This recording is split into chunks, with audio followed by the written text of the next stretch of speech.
तर एआय आणि पालकमंत्री पदावरती अनिल परब आणि आशिष शेलार यांच्यामध्ये मिश्किल जुगलबंदी पाहायला मिळालेली आहे। एआयनं सांगितल्यानुसार राज्यातील 80% पालकमंत्री नेमल्याचं शेलारांनी म्हटलंय, तर यावर नाशिकचा आणि रायगडचं पालकमंत्री हे एआयला निवडायला सांगा असा मिश्किल टोला परबांनी लगावला।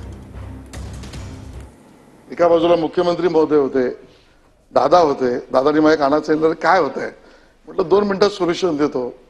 आणि मी एआय टूलवर जाऊन सगळ्या मंत्र्यांची नावं टाकली, जिल्हे टाकले आणि सांगितलं की तुम्ही पालकमंत्री ठरवा। आता एवढंच सांगेन शिंदे साहेब की 90% तसेच पालकमंत्री झाले, पण ते बघून झालेले नाही। तो निर्णय तिघांनी मिळून केलेला आहे, त्यामुळे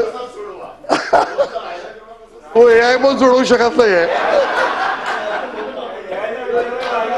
तिकडे